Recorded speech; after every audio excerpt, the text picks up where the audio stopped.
Okay, Algebra 1, welcome back to part 2, the actual practice problems. So this is 10-5, and we are manipulating and adding, subtracting, multiplying, dividing radicals. And so I'll just jump right back in. So remember before, we're just looking if they have like bases, which they do. So this would be able to add them, right? So 14 plus 6 is, of course, 20 root 3. That's our first one. I just summed those two numbers. I noticed they had the same base. How about this next one? Same base again. So what do we get? We get 10 root 5. Again, pretty easy. This one, same base, same base, same base. So 6 plus 3 plus 2, which would be 9, 11. I would get 11 root 2. And this one, it does not have the same base. So you can't go any further there. That is simplified. Cool? So that's it for number 1. Number 2 looks like this. So exact same game. They have the same base. So you just subtract. This one would just be what? Root 7. This one they have the same base. We just subtract. 8 minus 5 is 3 root 11. And finally the bottom, same base. 20 minus 14 is 6 root x.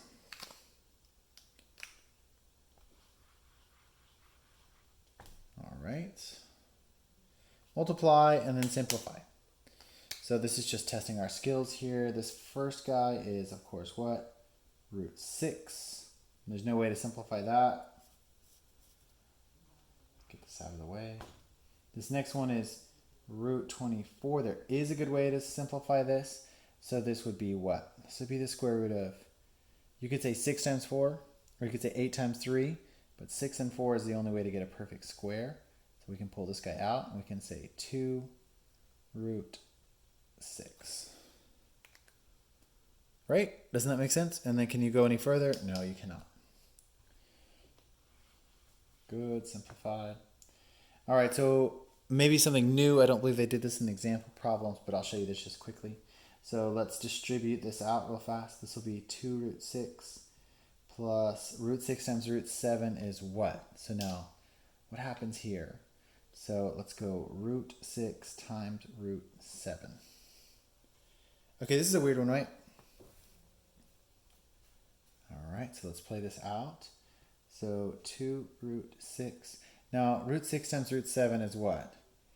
This is going to be root 42, right? We can combine it. Now, is there any way to simplify that now? So think of other factors that have perfect squares in them that come out to 42. So obviously not 25, 16 doesn't work, 9 doesn't work. Does 4 go into 42? So let's think. 4 times 12, 44, 48. Nope, 4 doesn't go. So I don't know if this is going to be able to simplify any further. We're hoping to get root 6 in there, but that's it. We can't really do much more. Obviously, to get root 6 here, you'd have to keep root 6 here, you'd have to be able to do something with that root 7. So that doesn't really work.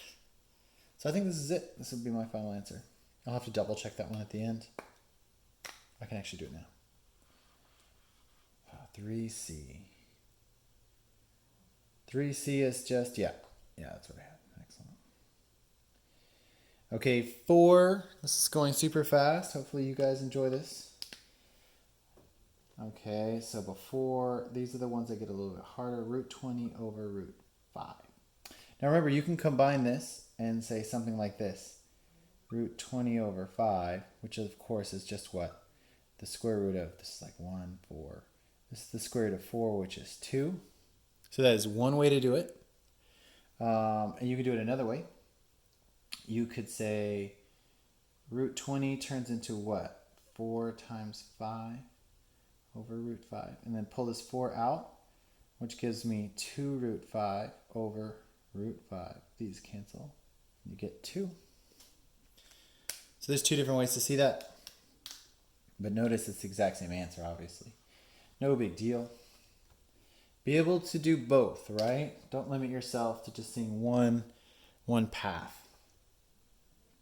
Square root of 75 divided by root 2. So obviously this is what? This is 25 times 3. So this is 5 root 3 over root 2. No way to simplify that further.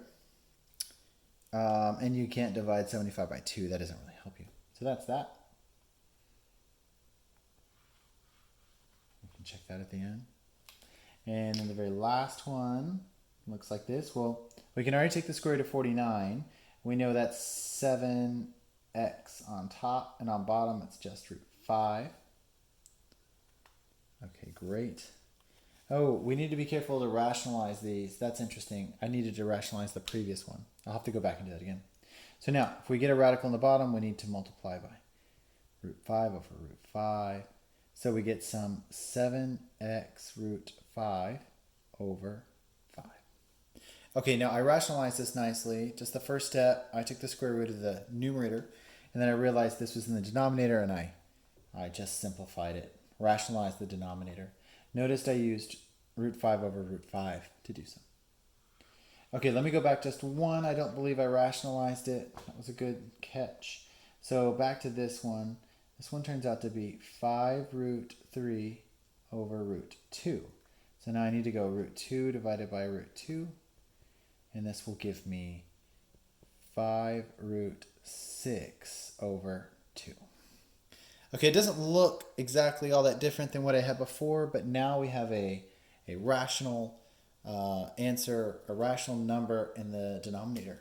So that means the denominator has been rationalized. This is just one of these math rules we have to follow. Let's see how we did really fast. Yep, 5 root 6 over 2 and 7x root 5 over 5. Notice those rationalizations. Okay, on the first one, they just rationalized it right off the bat, and they got 2. So that's a whole third technique that they used. That's quite interesting. All right, that's it. I hope you guys understood. Feel confident. Write me with any questions you have.